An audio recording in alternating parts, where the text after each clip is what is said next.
So today I put a post this morning about how is connected, and I'm going to talk a little bit about that, and it's going to feed off of what we talked about last video, which was fascia. So imagine all these different spider webs all intertwined throughout your body, wrapped around every single muscle fiber, muscle, organ, bone, you name it.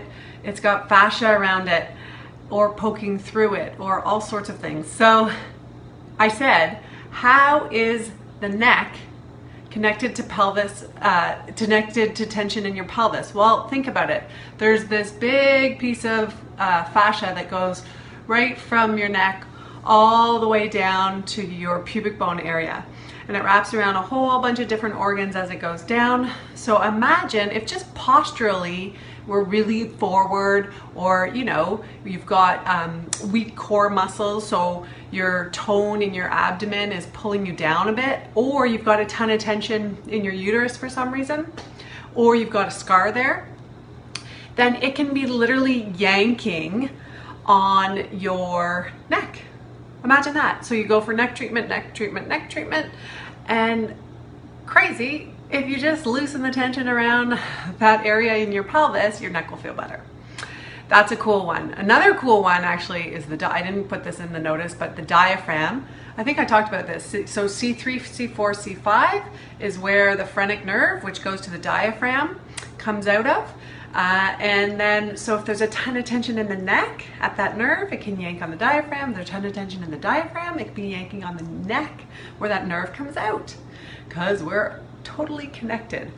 And then I think I mentioned last time the ear, the hip bone, and a bone in the side of your foot, all on the lateral fascial chain. Lateral is side, the side chain. And so that's how your ear is connected to your foot, at least in my world. And as well, you've got your small intestine, a huge bag of tubes. So all those tubes are sitting in a big bag of fascia. We call it mesentery. And it's in relationship to your pelvis too. Your right SI joint. Is that getting too technical?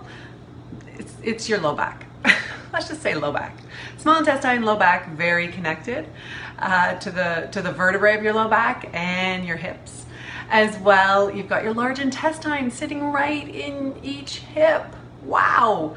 So a lot of times constant hip pain can be helped by releasing tension in the colon, or you can notice if you're backed up or constipated, your hip pain's worse, something like that. And there's a connection there. The liver directly attached to that rib cage, so it can affect rib tension and posture, as well as it's part of that lateral fascial chain on the right we talked about, the organs in there, so it can be affecting that as well. It can even be like yanking on your right arm because your liver's on your right side. Just letting you know how I think and why everything is so connected in the body. And as well, this bone back here is really connected to the bone right in the middle of your hips, your bum, because then that's the cranium and that's the sacrum. So cranial sacral therapy is a really powerful tool to release tension. So again, if you've had chronic issues and they're not going away, something to think about is, how is my body connected? If I have a sore hip, if my digestion's off, is that impacting it?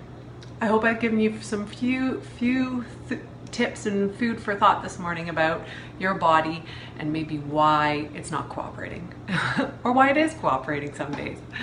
Take care. Have a great day. Bye.